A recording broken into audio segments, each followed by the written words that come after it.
fantastic. Thanks for coming. It's good to see you. How's the summer been? The summer has been really good. This last year and a half, I've just been working like crazy, which as an actor, you know, is always you're always like, thank you for that. Yeah, sure. You did Entourage. Are you still doing Entourage? No, I'm done with Entourage, though. They will still be coming out. Gotcha. I did Watchmen, Alan Moore graphic novel. Yeah, that's it's like a it's a graphic novel. It's like a thick comic book. It's like a real. It's actually a. For the Watchmen fans, which I include myself in, this is a this is going to be. Is it going to be good? The movie? I think it's going to be amazing. You do? I do. Yeah, I think it's going to be amazing. Good, because there's going to be a lot of angry, disappointed people if it isn't. If it's not, I know. There's a lot of pressure. We were down at Comic-Con and they were like... Oh, yeah, they're serious. I mean, serious, very serious, which I love. I love that people care, so... Did you take a vacation or anything this summer? I actually took my first vacation in, like, probably 2.5 years. I went to Costa Rica. Have you been? No, but I heard there's monkeys there. There are monkeys. I did the whole canopy zip line thing where you fly over monkeys. It's amazing. Scary? It's scary, but so exhilarating. You feel like you're flying. I mean, I got them to convince me I could go. I hung upside down and flew upside down over like the waterfall. The whole thing was crazy. But I will tell you that that was what I thought was sort of the adventurous part of Costa Rica. Well, first of all, Costa Rica has no army. So how cool is that? Oh, that's good. We can take it over then. I don't mean the United States. I mean we here in this Oh, audience. very good. Because I was going to say our bullyish tactics, I mean, you know. Well, if it's nice, we should have it, right? Yes, as with everything, right? So anyway, so basically, we were like, we finagled, we got a local, and we were like, will you take us on a boat to this cool little town in Tamarindo?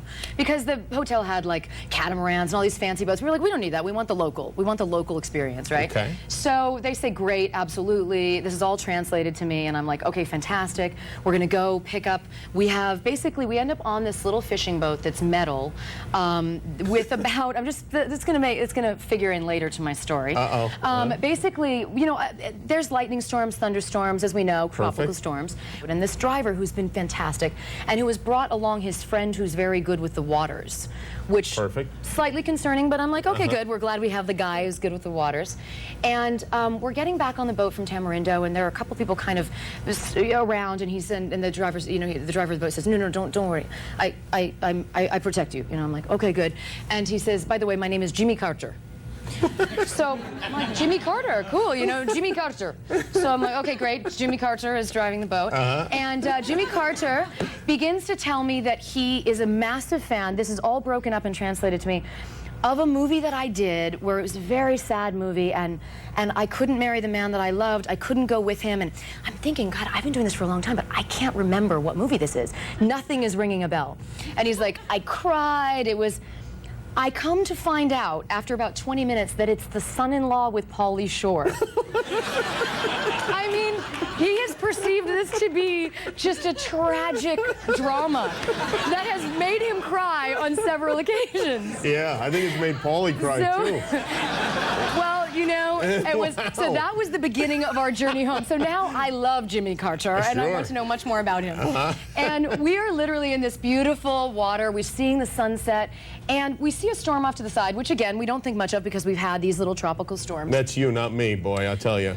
Well, I will tell you, we entered the perfect storm. Oh, really? It literally within 4 minutes got pitch black, started raining like torrentially to the point where, I don't know about you, but when I'm scared, I begin laughing just hysterically. So that's what basically started to, that was the first step, as I just start laughing hysterically. I'm crying because I'm like, there's so much water, I can't see anything, we're being pelted.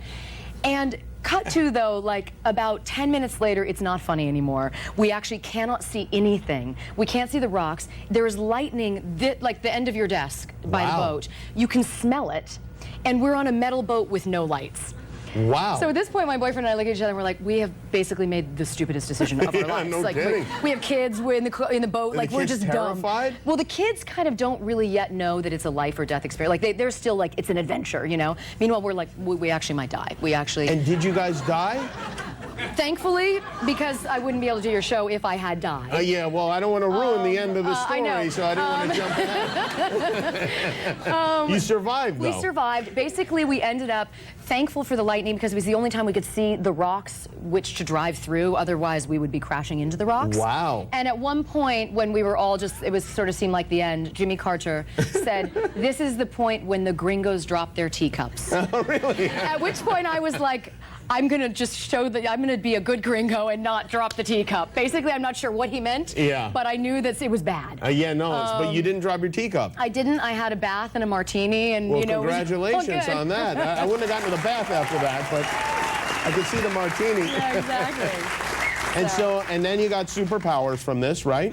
Of course. And you use those superpowers to co-star with with Robert De Niro and Al Pacino, which is pretty terrifying in a way on its own, huh? Yeah, that was a whole nother adventure. Yeah, I would think so. That was amazing. I mean, those guys, what's so cool about them is they are first and foremost actors, way before they are stars, and obviously they've been famous and amazing for many, many years. I mean, Bob De Niro. Oh, you call him Bob now? You do. You do call him Bob, actually. No, it would be strange to call him Robert. It would. It would be. If you knew him, it would be strange. So I'm just going to rub it in a little bit more. Okay. Yeah, no, I don't know him at all. Yeah. But no, he I would say drinks like about 10 espressos a day, Bob. And on set, and I had quit drinking coffee. I'd worked really hard to quit drinking coffee. And, you know, within about 2 days, I mean, I'm Italian, I was like, sure, bring me an espresso. Yeah, well, what are you going to do? Stand there and you say, know, I've fallen off the wagon completely. I don't blame you. But we have a clip from the movie, and does it need to be set up? Do you know?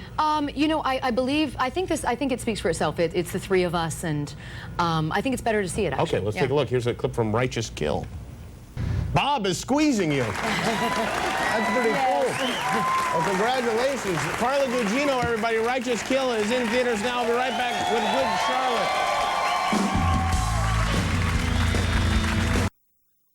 I want to thank our guest, Ricky Gervais. Thank you, Carla Gugino, for being here. I want to apologize to Matt Damon. We ran out of time. Tomorrow night, Danny DeVito, Michelle Monaghan, and Cold War Kids. And now, once again, from the Samsung AT&T Summer Crush stage, Good Charlotte. Good night.